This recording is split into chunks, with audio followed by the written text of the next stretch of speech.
Welcome to Talking About Sports, the Carolina's #1 podcast for sports. We're here at the Dilworth Neighborhood Grill. We're in a different position, but I like being outside. It's fall now. This is great.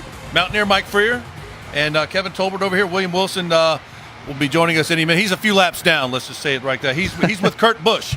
He didn't finish. He didn't finish in the lead. Didn't take the checkered flag with Kurt Busch. We'll get to that in a minute. Before we get any further, breaking news: Mountaineer Mike, Paul Allen, the owner of the Seattle Seahawks and the Portland Trail Blazers, what we know him as, but apparently he was a big-time guy in the world of computers. Made a lot of money doing that. A couple of dollars. Unfortunately, passed away, but a very philanthropic individual. Gave away over $2 billion to charitable causes. The NFL and the NBA are mourning his loss. Absolutely. It's a terrible loss for the sports of both, like you said, both the NFL and NBA. He was a significant owner. He wasn't a Jerry Jones type who craved attention, and yet you knew he was the owner. And he obviously did what he had to do to bring championships to Seattle with the Seahawks. And the Blazers have traditionally always been a really good team, always been a contender in the West. So, it's done with the resources. It's done by getting good people. He's not cheap when it comes to money, and he's one bad play call away from having 2 Super Bowls with the Seahawks. Yes, and he wasn't, by what you hear and what you read, he wasn't a meddler. He wasn't somebody who, like you said, go back to a Jerry Jones who has a comment when his coach doesn't make the right call in overtime. He made now Jerry Paul Jones Allen was made right about that, but I mean, well, that's fine, but You know what I liked about Paul Allen? He wasn't the guy in the luxury seat or the guy like Mark Cuban behind the bench. He sat on the end in the crowd. Like, if you didn't know who he was, you didn't know that guy owned the team. No, I'm saying with the Trailblazers. I agree, and he clearly. I mean, you watch him. I remember watching him in the stands, as you said, during the Blazers games, particularly in the playoffs. He was an owner, and he was a fan. He really enjoyed. He looked like somebody who enjoyed owning a franchise. He enjoyed being the Blazers owner. He obviously enjoyed being the Seahawks owner. They were so successful in the last few years. I'd enjoy being an owner, too, if I had that kind of loot. Absolutely. All right. Now, Carolina Panthers, let's get to football. Carolina Panthers, big game coming up against the defending champion Philadelphia Eagles. Took one on the chin by my Washington Redskins. Absolutely. Despite the poor coaching and play calling by Jay Gruden. Carolina somehow found a way to lose that game. But for more in-depth analysis, let's go to the bunker and Reggie Walker. The Carolina Panthers going to have to do 2 things if they want to beat the Philadelphia Eagles. Number 1, run the football. I thought against the Washington Redskins, they didn't run the football enough. Christian McCaffrey, only 8 carries. We didn't see C.J. Anderson really at all in the football game. Got to find a way to get those 2 involved in the running game to control the clock and try to find a way to dominate this Eagles defense. On the flip side, Carolina Panthers defensively, they have Thomas Davis back now. Eric Reed, 2 games under his belt as well. Got to see this defense really fully turn the corner and be able to slow down the running game. I thought they gave up way too much to all-day Adrian Peterson of the Washington Redskins. 97 yards, almost 100 yards for Peterson. That's something that running backs never saw against this defense in years past. Got to clean that up. I expect this defensive line, they've got to play much better if the Carolina Panthers want to become the defense that they've been.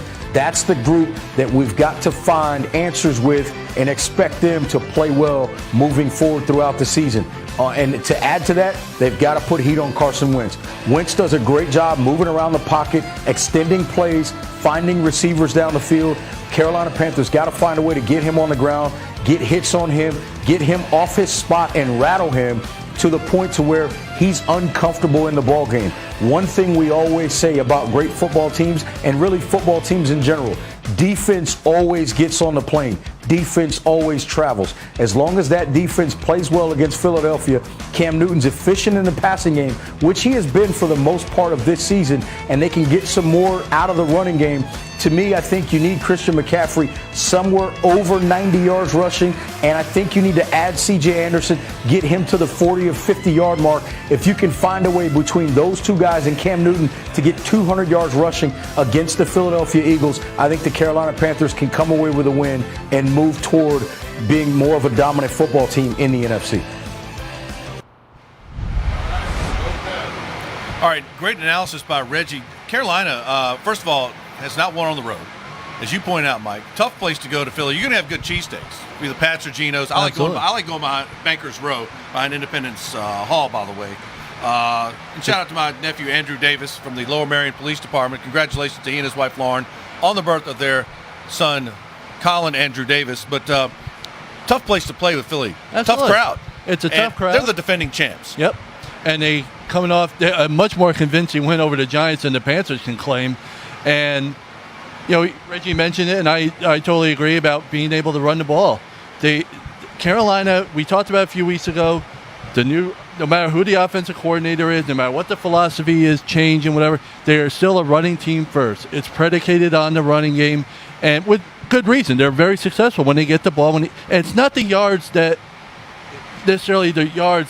contributes to their success. It's the ability to run the ball. It's the number of attempts you can get. The numbers right here. The Panthers ran the ball 18 times for 81 yards. You can't win. 81 yards is not bad. It's about 4 yards a carry, but 18 times is not enough. Now, you're down 17-0. Circumstances dictate a lot of that. You can't abandon it as fast as they did. And you know what, Washington, despite the poor coaching and play calling of Jay Gruden, it was the time of possession. Washington had the ball a lot. Right. Carolina's defense was gassed. Yep, and I totally agree. And, in the 3 wins this year, the Panthers are averaging 35 rushes a game. In the 2 losses, they've had 18 a game. That's unacceptable. It's just not going to work. And the problem is for Carolina is that you're going up to Philly and playing a team that has the second best rush defense in the league in the Eagles. So you want to get back and reestablish yourself. It is a tough place to do it. Yeah, but real tough. We'll see what happens. It's once again, Cam Newton leads the team in carries, and your best rusher can't be the quarterback. It just can't. There's an APB out for C.J. Anderson. I see him in the locker room. Guy looks great. I think he's ready to go. I don't know why he's not in the lineup. I don't know why he's not getting play calls. I don't know why he's not getting more involved in the offense. I want to see Christian McCaffrey get more carries than 8 in a game. We've seen what he can do when he gets those moments. He's a really dynamic player. You want him to do a bunch of different things. I get that, but you want to establish a running game. He's your star running back. He gets the carries. Okay, Greg Olsen back first week, not 100%. It showed, but they're glad he's out there. He's another target. They need more production from Funches and Moore and some of these other guys. They have to step up and they have to take some pressure off McCaffrey and Olsen. Well, the big thing that's going around about the big criticism about the Panthers is their inability to throw the ball deep. It's the inability to Cam can throw it deep. Nobody's open though. Well, that's part of the problem. Does Cam? We talked about it a few weeks ago. Does Cam trust his receivers throwing the ball deep? And it's hard to say. Cam's numbers. I personally, I don't have a problem with Cam as a quarterback. He's not making a lot of mistakes. He's avoiding a lot of the sacks. He's had 4 straight games with at least 2 touchdown passes. He's only done that one other time in his career, and that was his second year in the league back in 2012. Even his MVP season, he didn't have 4 straight games with 2 TD passes. So, I mean, he's clearly enjoying the new system, I think, going on with Norv. The new rules in the system. Quarterback protection, tackling rules. Do you think that's having an impact one way or the other for Carolina? I think the line, despite their injuries, without Matt Khalil, you've had Trey Turner out a couple games. I don't think the line is going to be this week is going to be the line that's going to be in there in 4 weeks or maybe at the end of the season. I agree with that, and we've said it for the last few weeks. They've been a pleasant surprise. And even what we mentioned here, they only ran the ball 18 times, but they averaged 4 yards a carry. So the line was doing its job. They're protecting Cam Newton relatively well. I'm glad the line is, because I don't think the officials are, because Cam is taking some shots. He's taking shots, but a lot of it is holding on to the ball. A lot of it is right. I don't think he's being officiated because he's a big guy, big, strong, tough guy, and he's not being officiated the same way that Aaron Rodgers and Tom Brady are, and Drew Brees, in my opinion. I think that's been the case throughout his career, and I don't think these rules are. They got him second week against the Falcons. They got that guy, got him tossed there for the bad hit on Cam. I think that's. I think the line's doing just fine. All right. We're going to take a break, and I understand William Wilson is he's trying to get his lap back. He's been down a few laps. He's back with Kurt Busch, not in Victory Circle. We'll get to that at the end of the show. We've got a game tonight with one of Will's clients, Coach Steve Wilkes out at the Arizona Cardinals. We're going to talk some more NFL football, plus Reggie's down in the bunker with Clemson, NC State. We're here at the Dilworth Neighborhood Grill. This is Talking About Sports.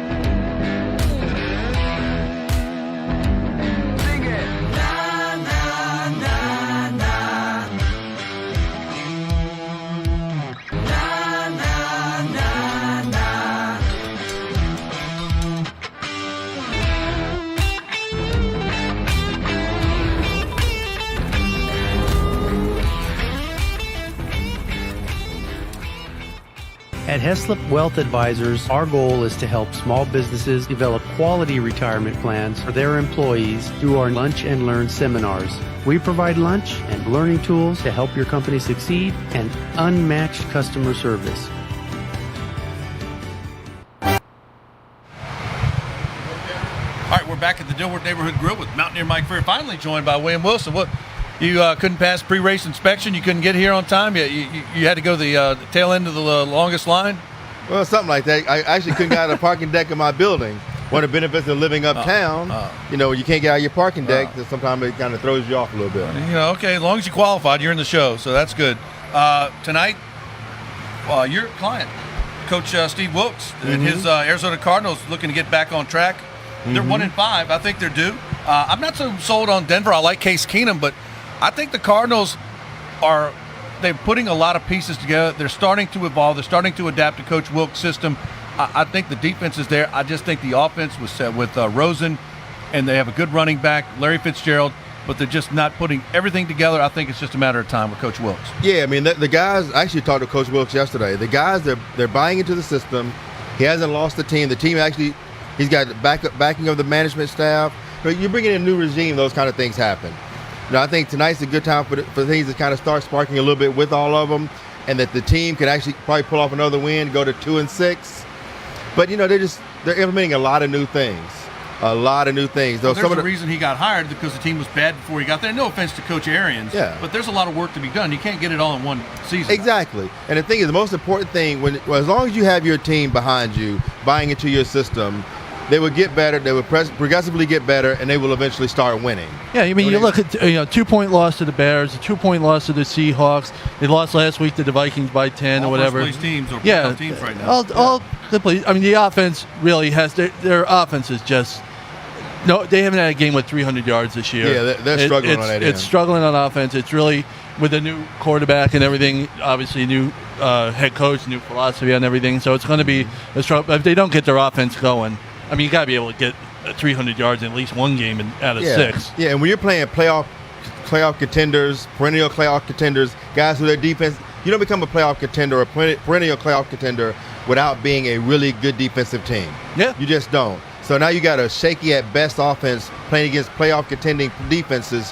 They're going to expose all your weaknesses, even if they don't try to. They're just that much better.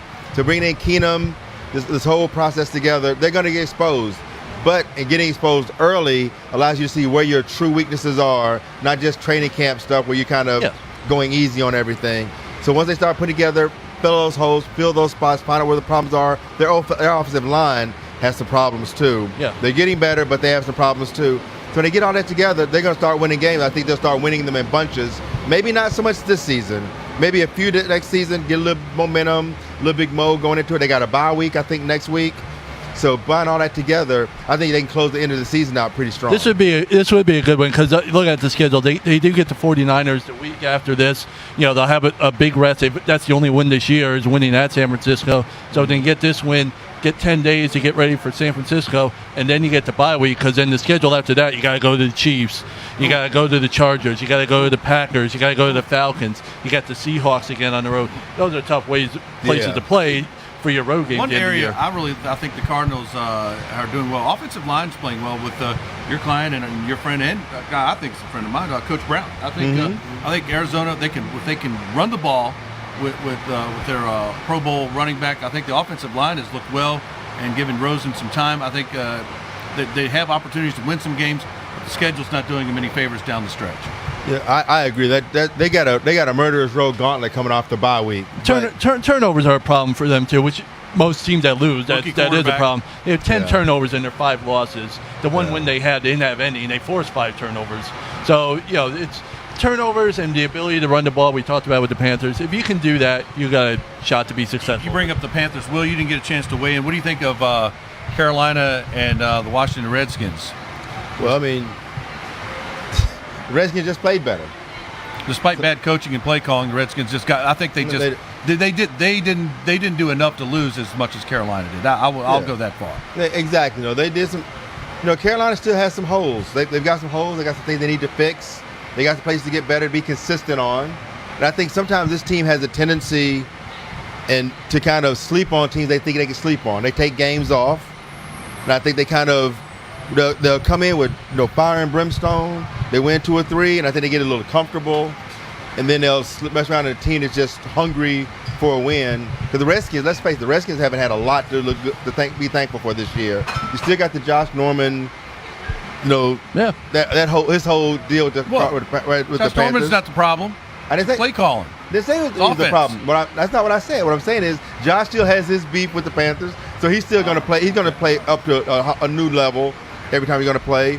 And again, the Redskins just when you don't have a lot to go for, and a team like the Panthers come to town, you want to show them who's boss. Yeah, well, the Redskins are in first place. And by the way, it's a shabby. But first place is right now, as we speak, as we sit here, they're in first place. Will you can't? That's a fact. Would you bet your palatial estate they'll be in the first place by the end of in the next 4 weeks? I'm in court right now trying to settle that palatial estate right now. So let's not bring that up. Before we go to our tailgate throwdown, Cowboys and Redskins this week. Will, how you feel about Dallas? Finally showed up against Jacksonville, a good team. Where it's Jekyll and Hyde for Dallas. Yeah, and I don't know which one's going to show up. I mean, the Cowboys, they have all the pieces in place Jekyll to win shows games. up and not whoever the bad guy is. I know you do. You guys aren't going to get lucky 2 weeks in a row. Yeah. But I'd rather be good. I think that's true. But I'd rather just get the win. This is one of those matchups. Ugly win beats a pretty loss. This is one of those matchups. This is one of those matchups in all the sports. Doesn't matter which one. You don't care about the records. It's real. There's everybody has rivals. Whatever. There's very few. There really are very few where you're playing for the championship of each other. And this is one of those matchups. This is one of those. And Yankees, Red Sox, Army, Navy, all the other matchups. This is one of those in the NFL. I totally agree, and I think Dallas has the advantage. I think they have better weapons overall. I think they'll beat them. I don't think they'll crush them, but I think they'll beat them by 6. I don't know about that. I'd like to have a nice. By the way, congratulations on the new showroom. I see a lot of discounts online. Maybe I can get a suit if the Redskins win, or a blue blazer or something if the Redskins win. There you go. Or if they lose, as long as you bring your money, you can go get a suit. I can't get a break, man. Not even court, not even talking about sports. But hey, I know where you can get a break. It's out at the tailgate throwdown. Our good friend from the Carolina Blitz, Vashti Hertz, out there. Let's see what she's uncovering.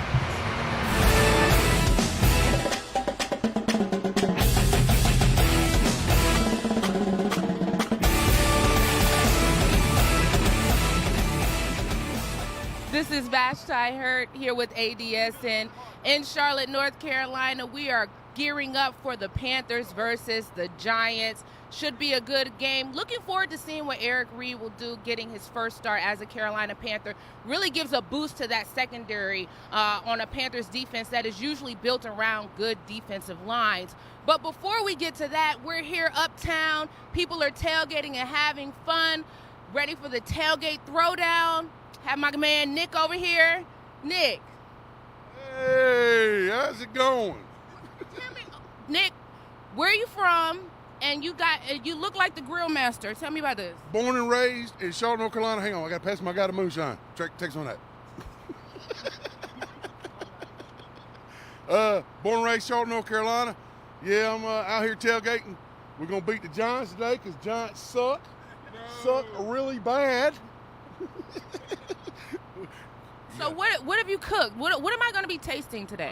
You're going to have some deer stuffed sausage link, Oh. some jalapeno deer tenderloin poppers, chicken wings, of course, because you can't go to a tailgate and not have chicken wings. Okay. All right, guys, you've met the first contender, Nick. We're going to go and check out our second contender, and I'm going to let you know who wins this tailgate throwdown. He's a loser. We're here with the second contestant of our tailgate throwdown presented by Miro's Grill. We got Big Rock over here. You on the grill with the whole chickens, huh? Got the whole birds going on. Now tell us about yourself. Well, Rodney Watkins from Columbia, South Carolina. We live in Greensboro. Just got out of full-time restoration, so, we decided to try our hand in catering. And this is what we do. This is a passion that I've had for a very long time, runs deep in the family. So here we go.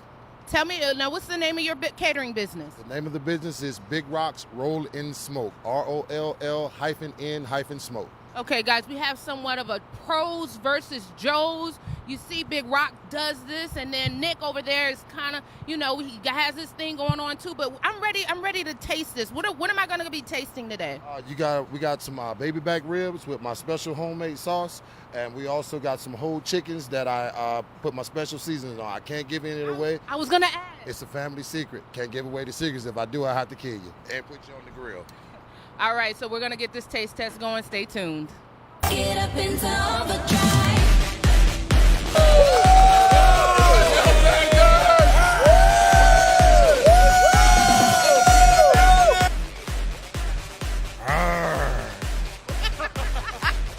All right, we're here with Shaquana from Grown Folks United, right? Tell me about your organization in the tailgate. Grown Folks United is a community-based organization. It started as a football group, just a couple of friends wanted to get together to celebrate all the NFL groups, not just the Steelers. Go Cowboys. And we just decided, hey, let's go ahead and do something to make it a community base. So what we do is we choose different organizations, different fundraisers, different community events, and we donate back to the kids. We've done back to school drives. This November we will be feeding the homeless, and we will be participating at Second Harvest as well. So come out and join us. So who y'all rooting for? Cowboys. No, okay, well, these Cowboys fans got to go. But go Panthers. All right, we are here with our two finalists of the Tailgate Throwdown presented by Miro's Spanish Grill. We have Nick with the... Charlotte? No, what are we eating? Oh, I got deer tenderloin jalapeno poppers. All right, and what are we eating here? We've got baby back ribs with my homemade sauce and marinade. Okay, guys, I'm going to taste this, and I will announce the winner. Okay, I'm going to go with the ribs first. Oh, they falling off the bone. Falling off the bone.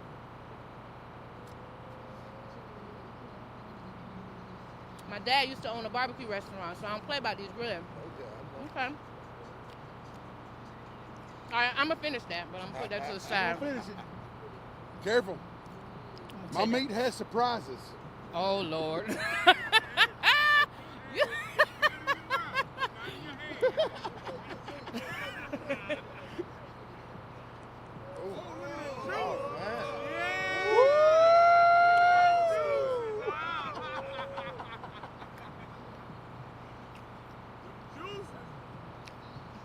Okay, guys. I gotta give it to my man. Yeah, you want to finish that? You want to finish that, baby?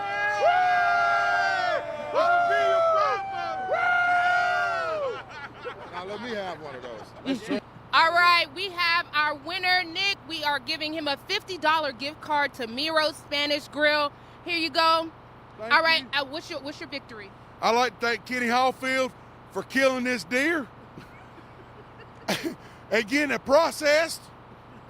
I'd like to thank Marvin for being my backbone when I went and picked up my processed deer. And I'd like to thank the guy that got me this moonshine, because it's good too. Oh, please get a haircut. All right, Taylor, back to you.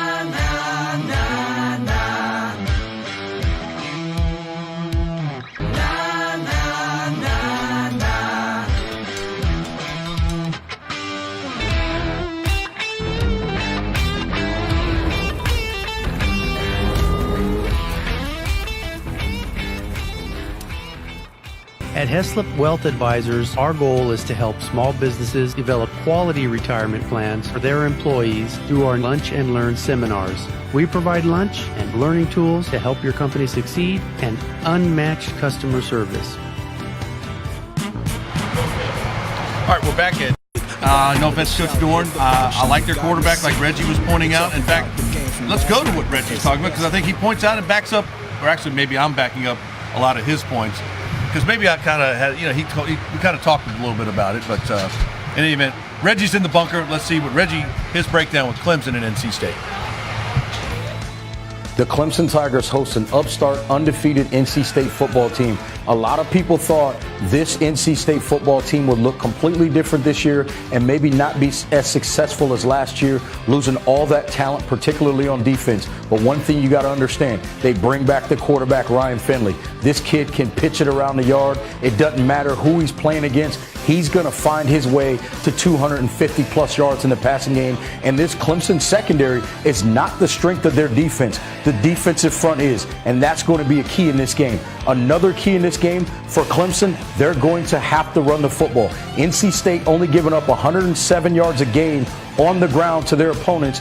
One thing we've seen in the last 2 games for Clemson is Travis Etienne, over 200 yards in one game and 165 plus yards and then the next game. So we've seen him carry the load for this football team. As far as I'm concerned, as long as the freshman Trevor Lawrence is at the helm of this football team, which it's his job moving forward, they're going to have to run the football with Etienne and Feaster and Howard and that entire group in the backfield. So to me, this game comes down to one thing. The first team with 200 yards rushing in the football game will win the game down in Death Valley. I expect that to be the Clemson Tigers. I expect this Clemson defensive line to finally pick it up and become the defensive line in terms of dominance that we've expected throughout the season coming into this year with all those guys coming back. I expect Ryan Finley to find a lot of time picking himself up off the ground because this Clemson defensive line is going to get after him. My prediction for the ball game, Clemson wins 31-17 and they get 5+ sacks on Ryan Finley. All right, now great points, Mountaineer Mike and Will. I'm with Reggie. I think the key to Clemson is running the football this year. I'm not so sold on NC State. I like their quarterback, but I don't like much else. You seem to like them more than I do. Yeah, in this game, I think they have an excellent chance because I think it'll be obviously it'll be the biggest test of the year for them, maybe the biggest test all year for them. But they have a really good. We all thought they were going to take a step back defensively, and yet NC State's only allowed 3 rushing TDs all year. That's tied for the fewest in the nation with schools like Alabama, with schools like Auburn and Iowa, and then you have NC State. Now they play 1 fewer game because of that, but the fact remains they're only giving up 100 yards a game on the ground and Etienne is the key. He's averaging about 9 yards a carry. It's pretty good. Which is pretty good. Pretty good. I mean, that's a beast. That's almost a guaranteed first. He's got about 150 yards or so a game the last 4 games, so he's on a tear. He's their big go-to guy now. So that's going to be the big test. Can they shut him down? If they can, and force Trevor Lawrence to be a player, he's shown it at times he can be. I just don't know if he's shown it if he has to do it for a whole game, and that'll be the key. I'll say this, Will. 2 years ago at Clemson, where this game is, Death Valley, NC State had this game won in the fourth quarter. Like in the last 5 to 10 minutes, that game was won, and NC State shot themselves in the foot and allowed Clemson to snatch victory from the jaws of defeat. It's within NC State to win this game. Yeah, it's in their wheelhouse. They have the talent. I think a lot of people are underestimating the depth that this coach has put together on their defensive line or their defensive overall. They thought losing Bradley Chubb and these guys, they really thought they're going to take a huge drop, and they didn't because they had depth. This guy, he took a lot of heat coming in, but he's been developing. He's developing some depth. So now they can have this next man up mindset to a point when you don't just lose to Bradley Chubb in the first round and just maintain where you are. And like you said, hold teams to 2 touchdowns all season. And to tie the country with the like you said of Alabama and these top tier teams. So I think we need to start giving North Carolina State some respect and show them who they are. You know, I think since they've been really this good or this relevant since Chuck Amato was there. Chuck. Chuck you know, the chest. Remember, Chuck the chest. And the red Nike, whatever kind of shoes, they're sparkly. Yeah, with the big eyeglasses and all this stuff. Oakley's at night, man. Yeah, he had turned him around. Then he just got so full of himself, he forgot about the team. This coach is like he's all about the team, building a legacy, building a name for himself, and making North Carolina State a relevant football team. And he's doing it the right way, building through really good recruiting, putting really good depth in. Not a lot of guys that are going to make you go, ooh, wow, I can't wait to see the guy play in the league. But a lot of guys that play together, they're hungry playing together, they're winning, they're overlooked. And before you know it, these guys are going to be contending for ACC championships. You're going to wonder, how in the world did they get here? And you're going to be, the Clemsons of the world are going to be afraid of them. Well, how they get there, Mountaineer Mike, is if they're going to get in the ACC championship game, they got to win this weekend. Yeah. And the road to the Orange Bowl or the playoff is to win this Saturday and to get to Bank of America Stadium first Saturday in December and win there. Yeah, to be a huge step for the program, as William said, in the right direction to come away with a win like this. It would really shake up the college football playoff landscape for starters, because then it puts the ACC in play in terms of whether they can get a spot in there. Where Clemson were to lose. I will say this, we're talking about NC State, whatever.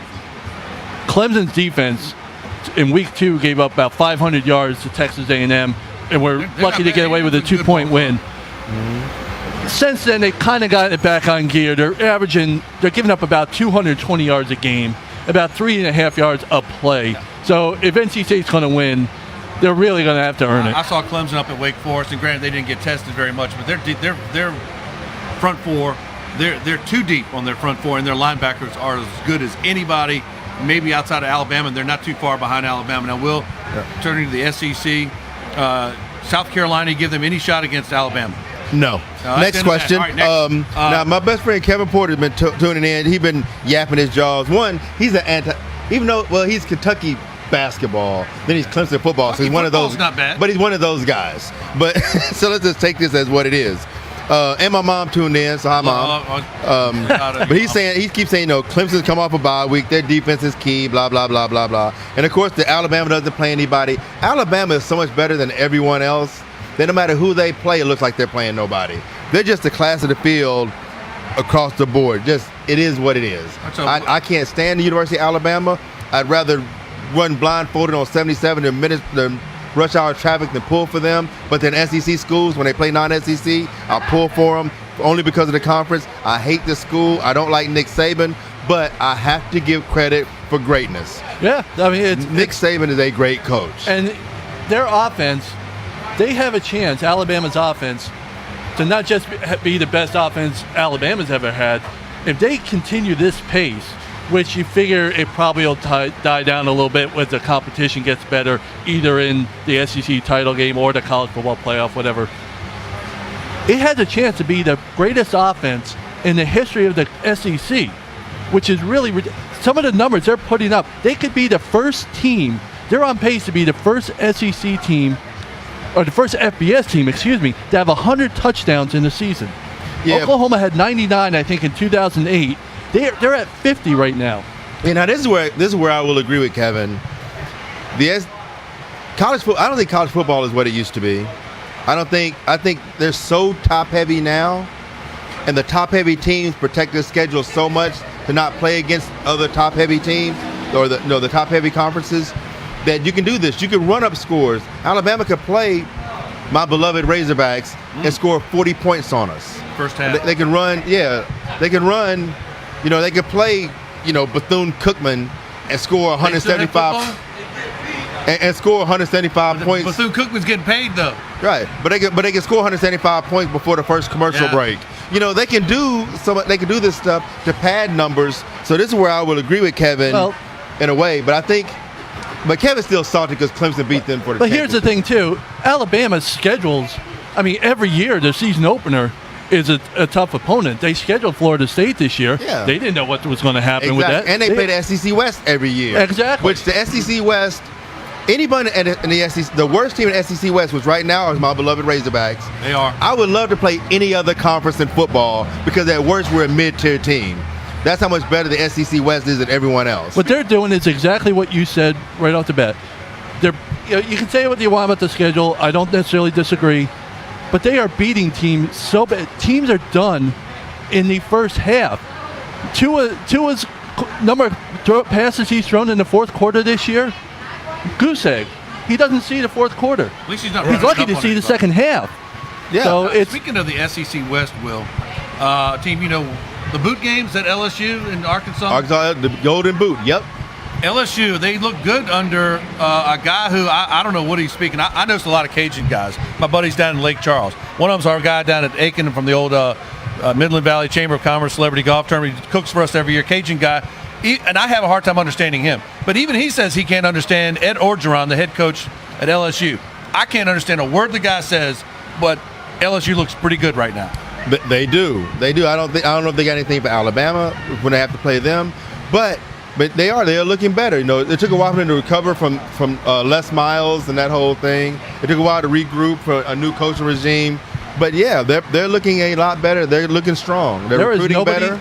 There is nobody in college football that's done as much this year that has more on their resume than LSU. Mm-hmm. They've beaten 3 top 10 teams this year. Now, granted, one of them was Auburn, which isn't even ranked. I get that, who's ever out there. But they were top 10 when they played them. Exactly. Right. They opened the season with Miami when LSU was only 25th and Miami was the top 10 team. Miami could still be – we could see them in the ACC title game. Yep. So they come back last week and beat who did they beat last week? Who's that? LSU. They beat somebody, but they look good. But we got the point though. It just as long as they win, you can't understand a word Ed Orgeron says. Well, the players understand it. Yeah, you don't have to understand it. You just have to listen to the announcers. The players understand it. And the players are performing. Oh, Georgia! For crying out loud, they beat Georgia. Yeah, that's the upset game. But huge. But I think you're right, man. Ed Orgeron just has them playing his brand of football. And he has them understand. Maybe he brings a translator in so they can understand. I hope so. But whatever it is, they're producing. Nobody understands. All that has to know is the players. The players understand. The players hear him, and it's really obviously it's the same style that got Les Miles fired. The lack of offense and a good defense. But they're just winning these games now. They're playing a little bit better on offense and a little bit better on defense, and they're winning these games. But you're right; it all comes down to Alabama in 2 weeks. And this is not on the rundown, but I wanted to mention this. Your West Virginia Mountaineers lost. They took one in the teeth. What? They took it in the teeth. They absolutely. They took it a little south of there. No, fortunately, the season didn't end in early October. I like their quarterback. I thought this team had a chance to run the table. Had they won out and been undefeated, they were going to be at least top 5 and be in the discussion for a playoff position. But you can't lose at Iowa State and expect to get there. No, I agree. I think as far as the playoff goes, I think they're probably done. They still have the meat of their schedule coming up. They still have Texas. They still have Oklahoma to make a. If they were to run the table, they would get one of those teams again in the Big 12 title game. So there's still opportunities. But as far as the playoff goes, it's probably done. And you're right. You can't lose Iowa State on the road and expect to be a contender. If you go to break, Arkansas won any games lately? They don't play Central Arkansas or Arkansas Little Rock, do they? I was hoping we could play the School of the Blind or School of the Deaf or somebody. Because lost to North Texas. All right. No one loses, but they'll come and play themselves, and they both lost. I know. All right, we're going to come back. We've got Charlotte Hornets, MMA, boxing, NASCAR. We've got a lot more here at the Deal with Neighborhood Grill. NASCAR! I'm talking about sports. NASCAR!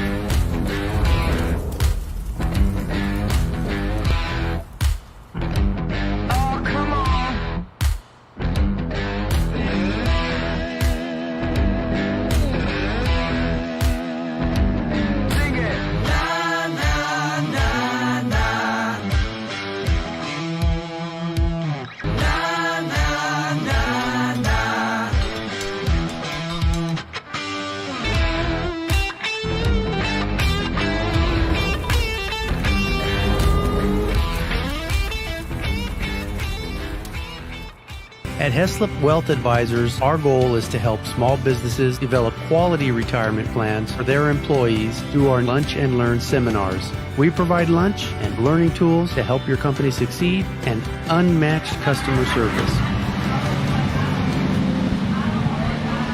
All right, welcome back to Talking About Sports. We're here at the Dilworth Neighborhood Grill with William Wilson, Mountaineer Mike Freer, and Mountaineer Mike.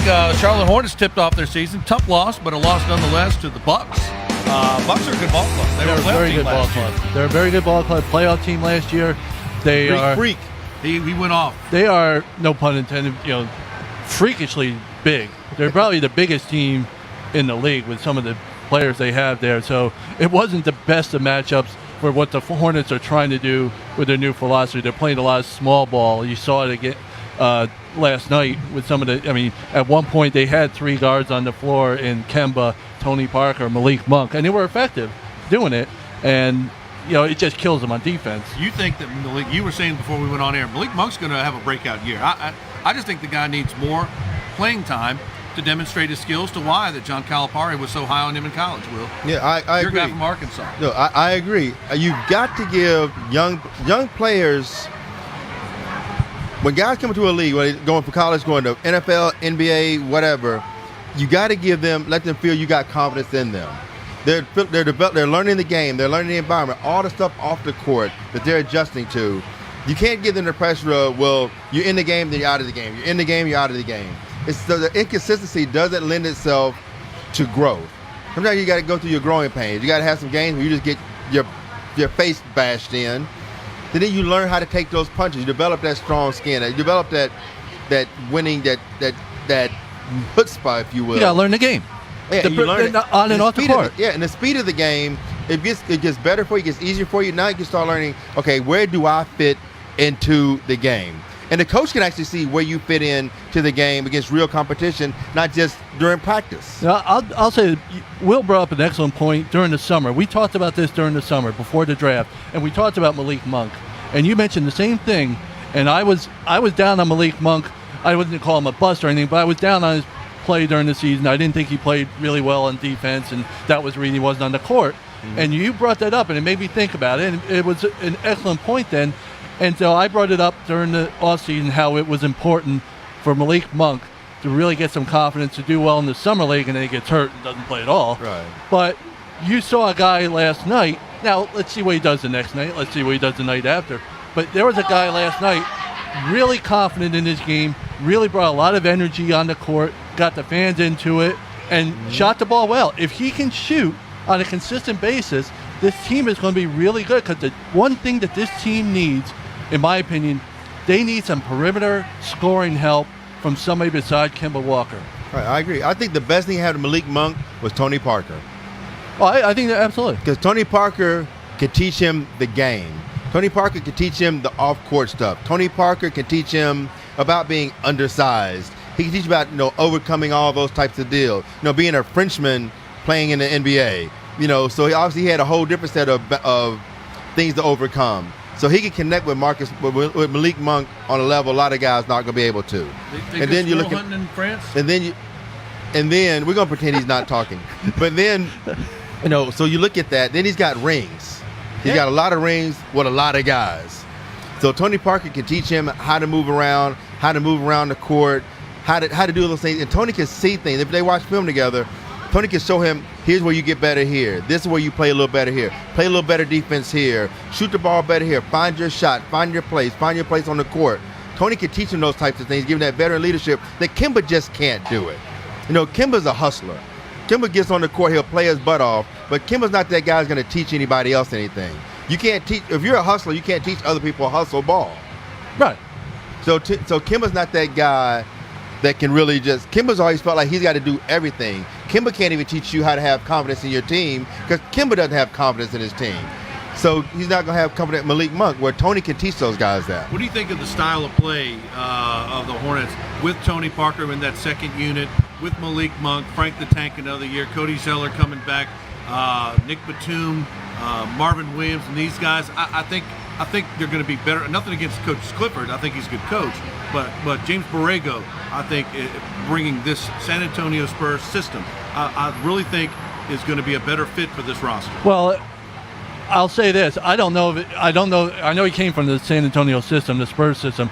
I don't know if the philosophy that he wants to implement is the way Greg Popovich would normally play ball, because he's got to adapt it to the current roster. Absolutely, but he's trying to go up-tempo. He wants more passes. He wants more assists. And he wants more possessions. He wants to get up and down. And I know preseason isn't indicative of anything, but the players appear to really buy into so far. They're willing to give this a shot, and they're really trying to implement it. They had many more possessions per game in the preseason than they averaged during the regular season, and they had a lot of them last night. I think they had 104, 105, whatever it was, much more than their average last season. You're going to get a lot more threes. You're going to get a lot more passes, more assists he wants. You didn't see that last night. That was one thing. They only had, I think, 21 assists on 40-some field goals. They're a winnable division. I mean, they could. I think they're a playoff contender. They're around anywhere between 6 and 10 in the Eastern Conference. I will say that I think they can. I think it's bogged down enough that you can make the playoffs, and I think you get more talent. The one thing I will say is this: lineups are fluctuating. They had the 3 guards, like I mentioned, on the court at the same time. I don't think you're going to see that over the course of a whole season, because I don't think Tony Parker is going to get that many minutes, because you can't at his age. And so you don't know what exactly. Michael Kidd-Gilchrist came off the bench. That's fine. Frank didn't play at all. He got a DNP, coach's decision. Bismack, but they got Dwight Howard. Eventually got rid of Dwight Howard and brought in brought back two trades, basically DNP. He wants athletes on the floor. He wants Miles Bridges is going to be on the floor a lot. He only played about 14 or 15 minutes last night. He's going to see more time. Hernan Gomez is going to be on there because he's more athletic. He's a terrible defender, by the way, but he's more athletic, and he's going to grab rebounds. That's why MKG is going to be on the floor a lot, even if he doesn't come off, if he comes off the bench. Because last night, there was stretches. He was guarding on one possession the Greek Freak. He was guarding Eric Bledsoe on another possession. He's guarding Malcolm Brogdon on another possession. He's the guy, when they go small, they're going to have like this Hampton 5 thing like the Warriors do. Yeah. When they go small, he's going to be their biggest guy. But the thing is, if you're going to go small, you better hit baskets. Right, absolutely. You have to hit baskets. Now, very rarely, like you said, because the Bucks are just such a big team. It looked weird at times last night to see. Yeah, so in a situation like that, you're not going to run that, but maybe twice a season of something like that. So that's an anomaly. But I think it's good for them to see what that small ball, that David versus Goliath, where that really fits in. Because if you can play well and be competitive against that, now when you're playing smaller guards, smaller defenses, you can play better. Before we go to a break, Malik Monk doesn't need to go everywhere with Tony Parker. There's a few places he doesn't need to learn a few things. Real quick, before we go to a break, Big Baller Brand, dropping prices on the shoes. You're a clothing industry guy. Real quick before we go to break. If you gave me Big Baller Brand shoes for free, they cost more than Air Jordans. If you gave them to me for free, you would still have to pay me to buy them, to wear them outside of my house. All right, there you go. We've got for Lonzo tonight. We got some NASCAR, boxing, MMA, and final thoughts. We're here at the Dilworth Neighborhood Grill. This is Talking About Sports. Lonzo Hill in the house.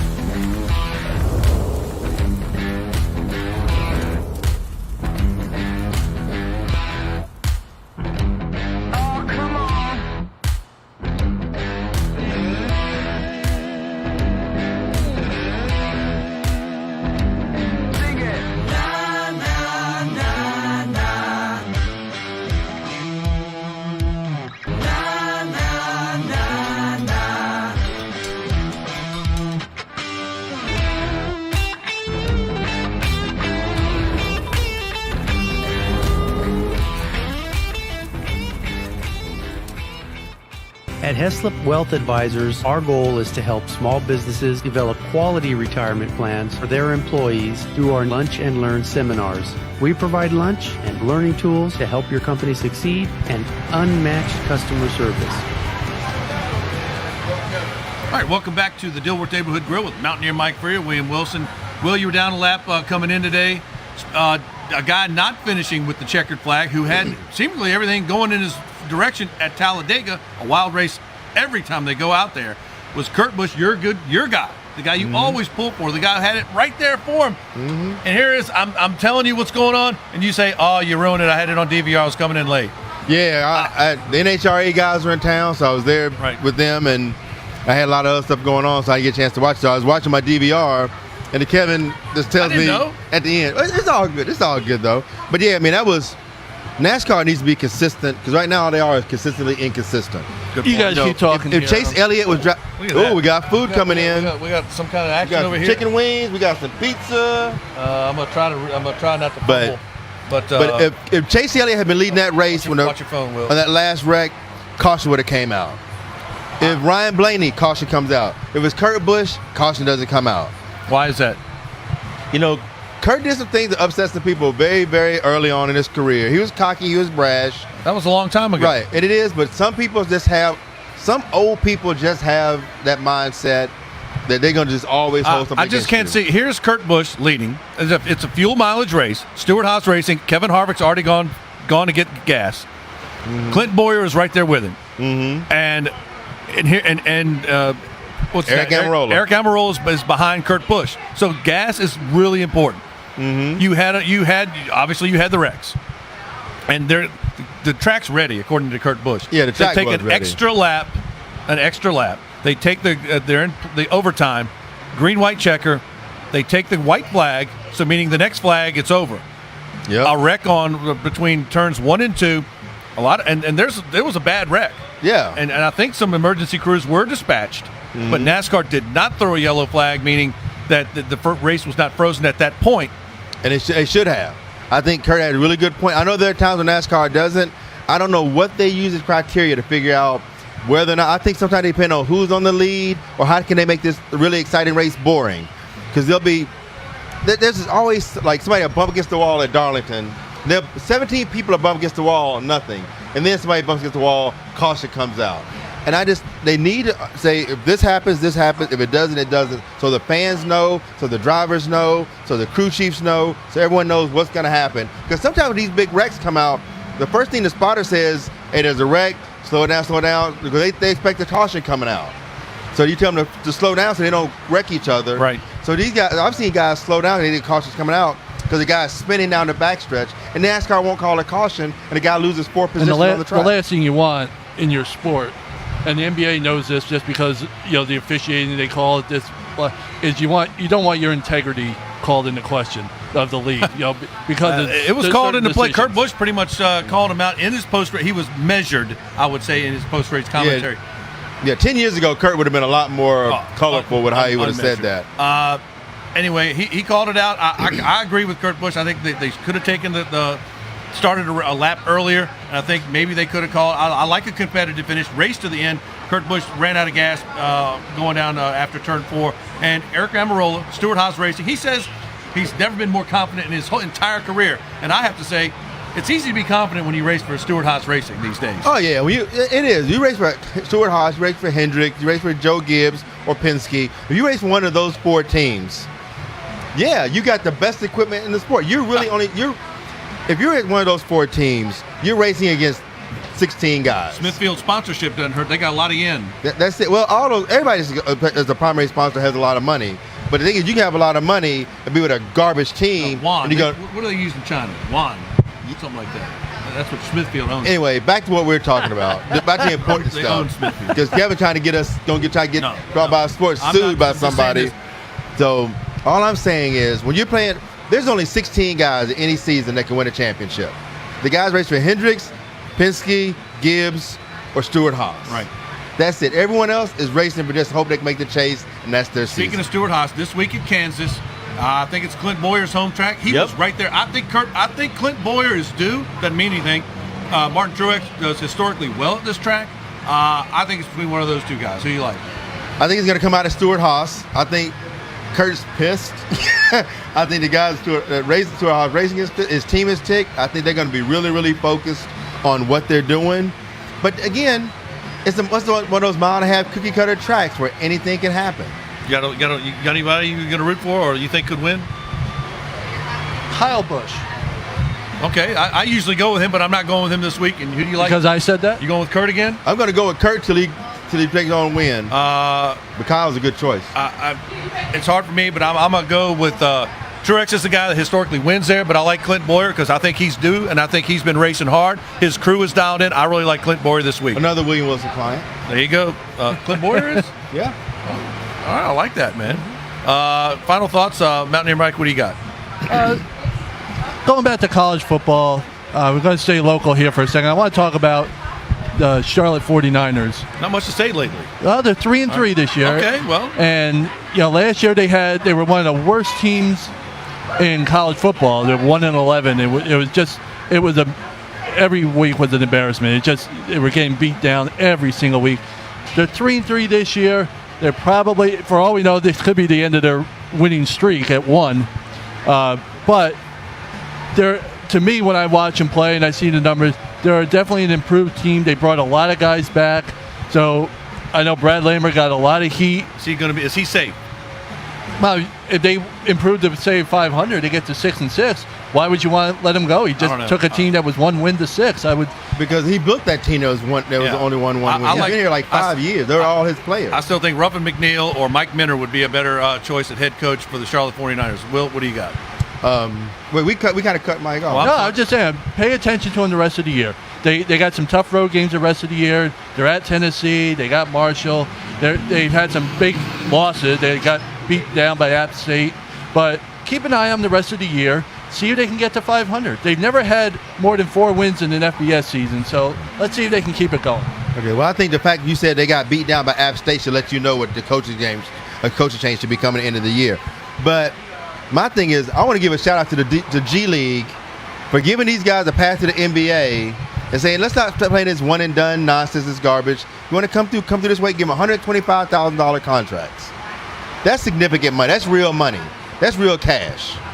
Because these guys, now you can really focus 100% on basketball. You give somebody $25,000 a year, and they're putting all this wear and tear on their body, and they're working themselves out trying to get to the league, and may never get there.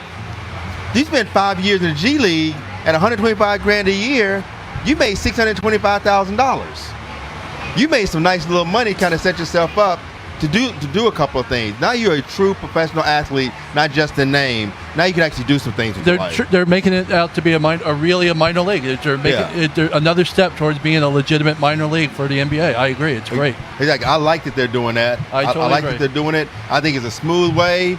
And I think it can help cut this one and done nonsense out. So that now NCAA can go back and say, you know what? You're going to spend 3 years here. You either come out of high school or you spend 3 years. You want to come out of high school? You got the G League.